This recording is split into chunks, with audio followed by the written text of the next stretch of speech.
So we will continue our discussion on network flows, bipartite matchings and some related things in this class. And in fact you have already seen this inequality, that is for bipartite graphs.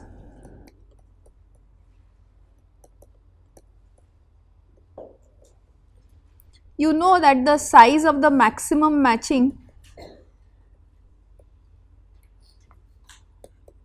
this size is exactly equal to,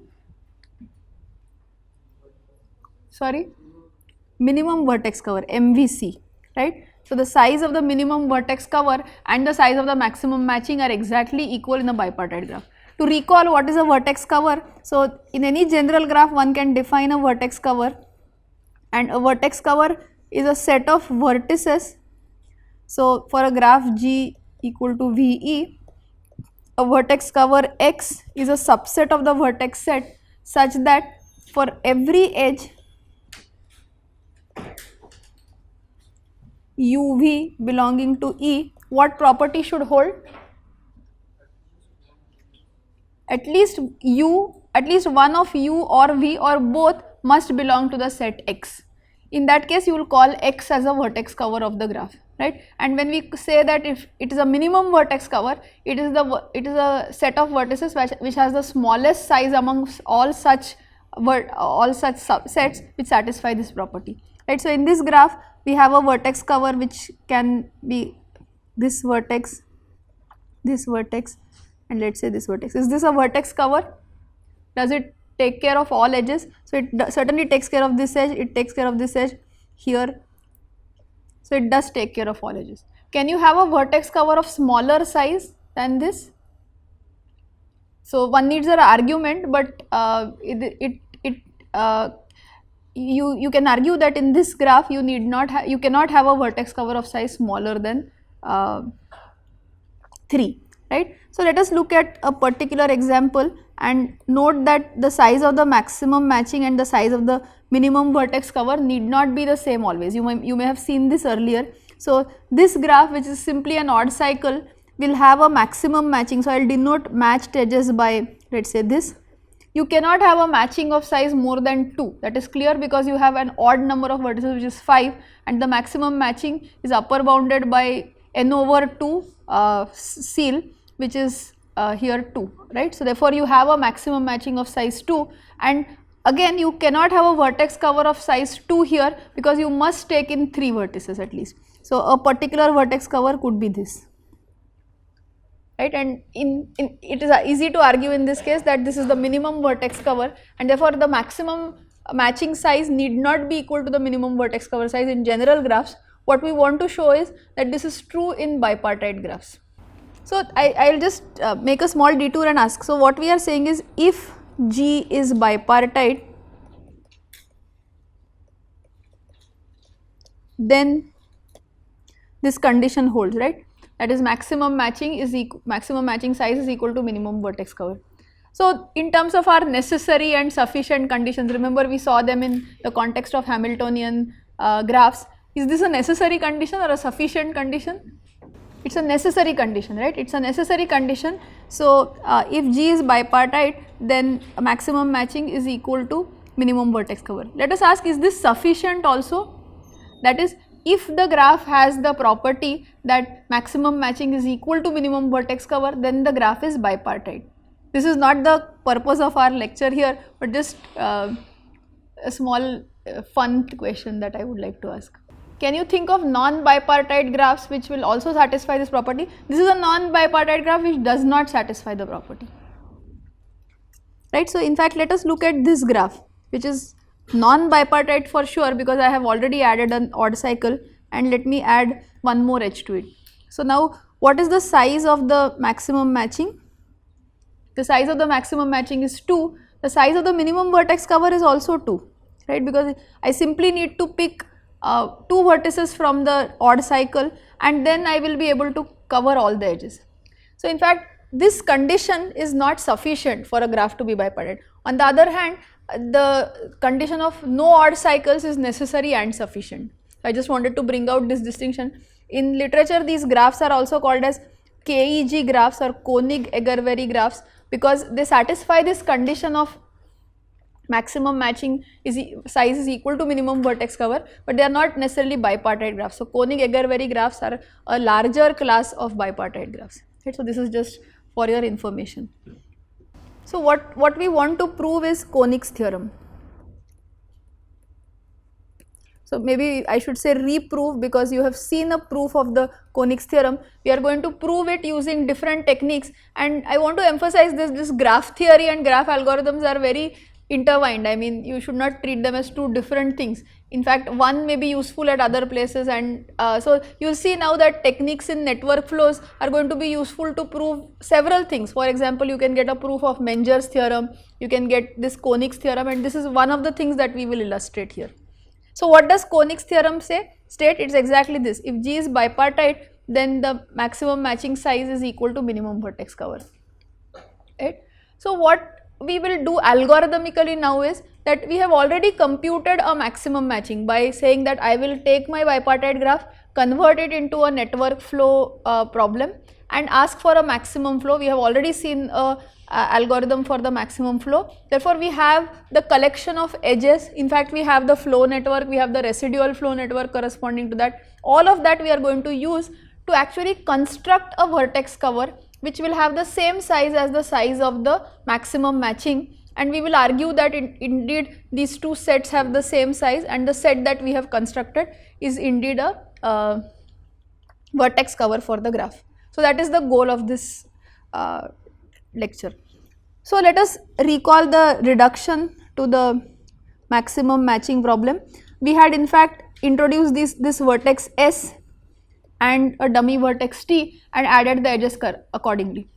So let me say that in this bipartite graph,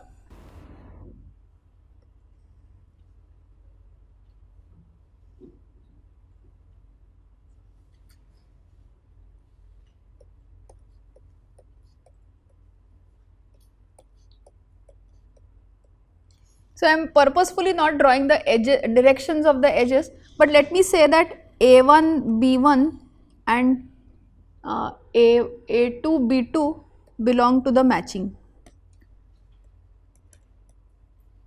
So I will also draw them matched. So A1, B1 and A2, B2 belong to the matching. Now, is this a maximum matching? So if you want to show that this is not a maximum matching, you should simply give me a larger matching. That will convince me that this is not a maximum matching. And you can try to apply your augmenting path theory that you have learned to see whether there is an augmenting path. It is a maximum matching, right? So now we would like to show that this is a maximum matching. In the course we will also show a vertex cover of the same size and also prove that there is no augmenting path, right? So by our theory that we had seen earlier, if this is the maximum matching in the corresponding flow network, what should be the value of the flow? We will believe him that it is a maximum matching. So what would be the value of the flow? 2 units, right? So let us draw the residual network corresponding to that flow, which is of 2 units and from which we must have constructed this maximum matching, right? So how will that flow network look like? So please help me draw that flow network. So S and T are there. What should I draw? Let's fix the edges from S to the A side, or okay, X side, but I have called these vertices as A1, A2, A3. Yeah, so what are the edges from S to? It will be because if you have chosen A1, B1 in the matching, you must have sent 1 unit of flow along that edge A1, B1 which was directed like this. Therefore, in the residual network, remember we are constructing the residual graph directly. I am skipping one step, but this edge itself is reversed and therefore this edge must have also been reversed. Similarly, this edge is also reversed. All of you agree, right? So in the same context, I will also draw these edges which are reversed. What about the rest of the edges? Sorry, this is reversed edge. What about the rest of the edges? They are all forward. That is A3 to B1 is a forward edge. A2 to B3 is a forward edge. Similarly, S to A3 is a forward edge and this is a forward edge. So, this is how the residual network looks like with respect to the maximum matching or the max flow, corresponding max flow. So, let us, so for the max flow min cut theorem, we had built a set S in the residual network, right, the set capital S. And what was that set, if you recall? All vertices which were reachable from S in the residual network. So, in this residual network which is GF, so let us pick up all those vertices. So, what are vertices which are reachable from S? Clearly little s always remains reachable, yeah, A3, B1.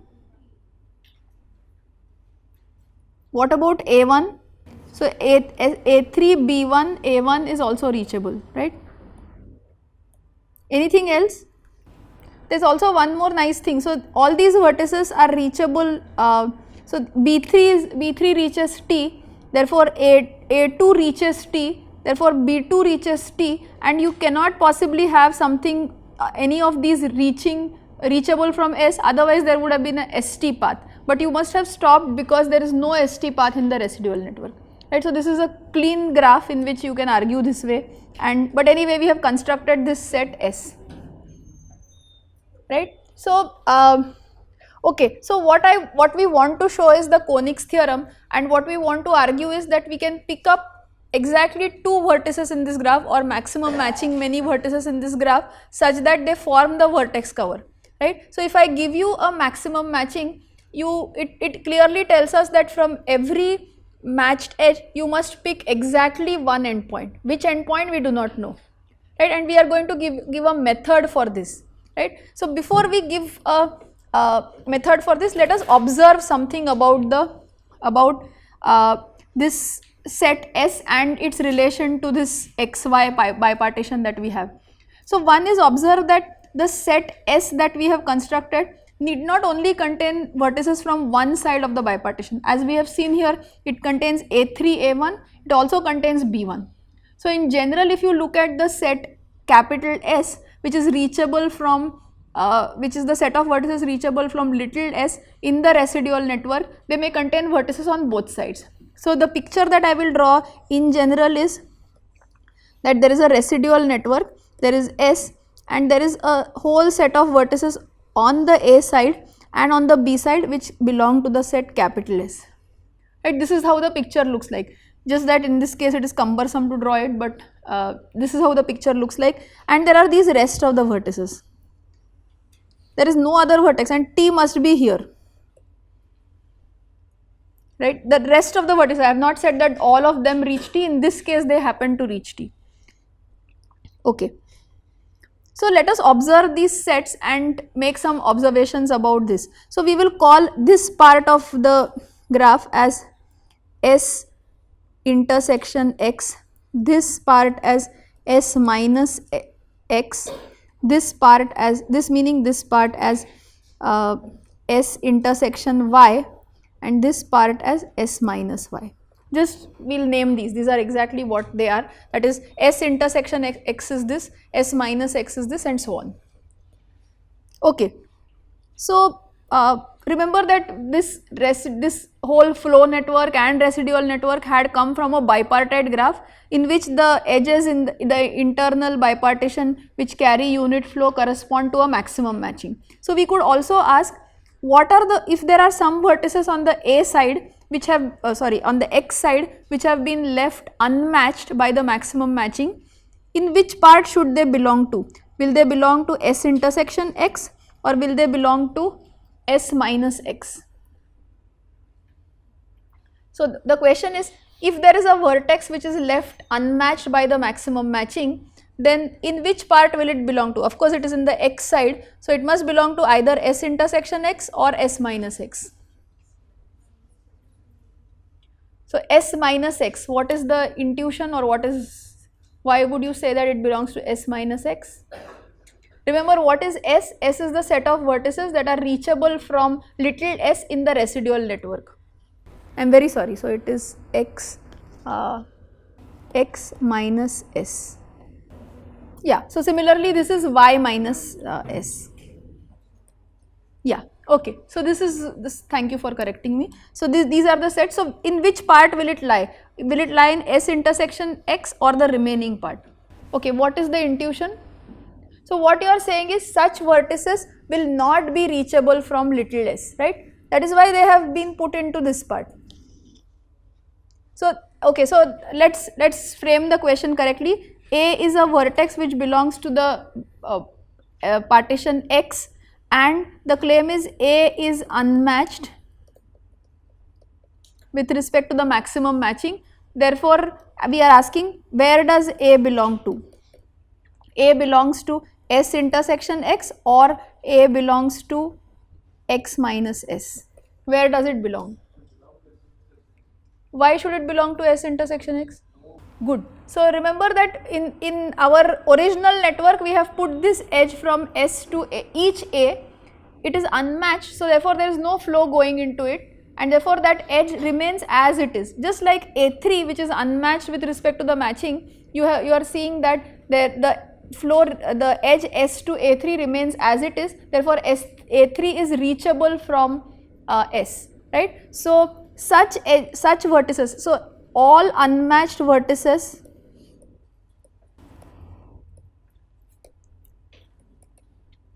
on X side belong to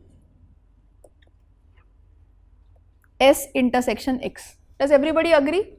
Because those vertices are unmatched, they do not get any, they are not carrying any flow, therefore the edge S to that vertex remains intact in the forward direction and those vertices continue to be reachable. We cannot say that only unmatched vertices belong to this, because we have an example. For example, A1 is a vertex which is matched but still belongs to the set S intersection X.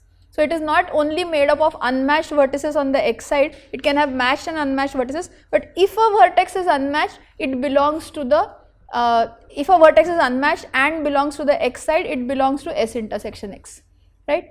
Let us ask the similar question in terms of if a vertex is unmatched on the y side, where should it belong? You can again take the example as a clue, but you should also argue why it is true in general. That is why we have an example and a picture which is the general picture. So where are unmatched vertices on the y side? State it again. So your claim is that all unmatched vertices must belong to, unmatched vertices on the y side must belong to y minus S. So all unmatched vertices on y side must belong to y minus S. This is the claim, right? Okay, so what is the argument? So if it belongs here, then it must have a path to T, and already all such vertices have a path from S. So therefore you will exhibit an S to T path, right? But that should never happen in a residual network when you have achieved the max flow, right. Therefore you cannot have unmatched vertices on the y side belonging to this part, that is S intersection y, right. So what we know is that if there are unmatched vertices on the X side, they belong on the upper part which is S intersection X. If there are unmatched vertices on the y side, they belong in the down part which is y minus S, right. Good. Now let us ask about matched edges, right. So there are matched edges in the graph. So let us ask if there is a matched edge. So first let us say that there can be matched vertices here, right, and we have seen why there can be matched vertices. For example, there is an unmatched vertex here which was A3.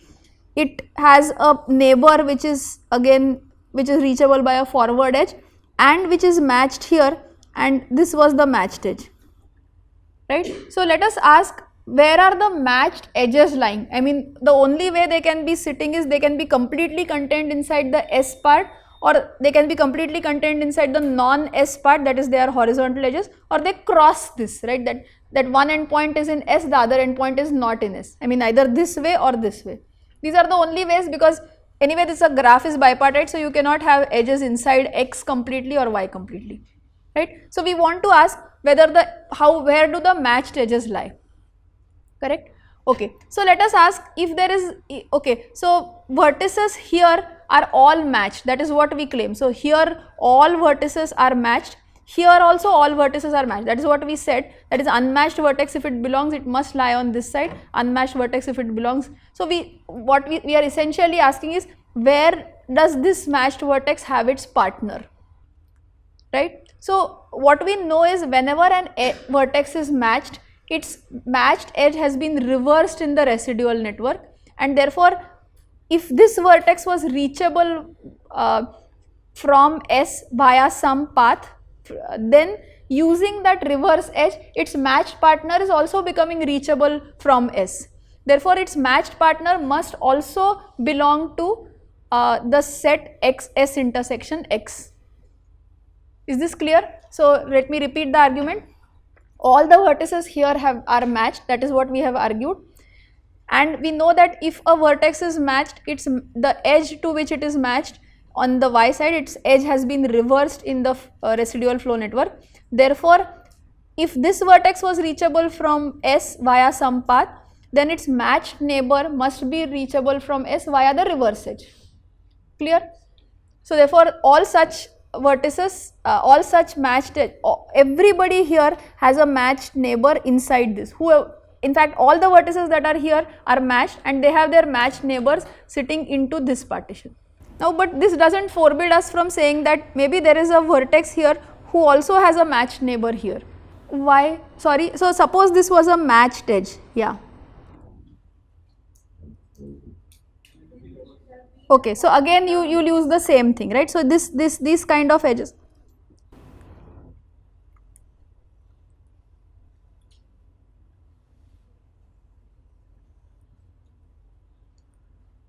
Okay, just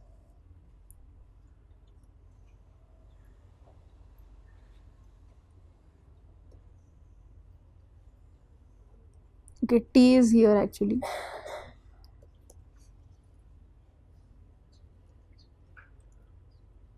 Okay, yeah, so the question that I should ask is, what about these edges? I mean, maybe there are vertices here which are matched, but they can have their partners, the matched partner inside this set which is S intersection X.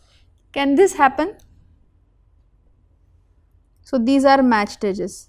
There are some unmatched vertices here that we have agreed. If there are matched vertices here, can they have their matched partner inside this set? So in fact you should ask yourself that if you get a matched vertex here in this part S intersection X, how did you reach that matched vertex? Remember, all such vertices must be reachable from S, right? So you must have come to this matched vertex along a matched edge, right? And where do this matched edges belong to? They must have already belonged to this side, right? So therefore there cannot be edges of this form which are matched, because every matched vertex is belonging to this set S intersection X, because its matched neighbor is actually belonging to the set S intersection Y, right? So therefore you cannot have vertices which are matched and they have the here in Y minus S and still have their matched partners here. Is this fine? Okay. So what this argues for us is that so then where should these vertices have their matched partners? There can be matched vertices in Y minus S also, right? So where can they have their matched partners? They must have it in X minus S, right? So therefore all the matched edges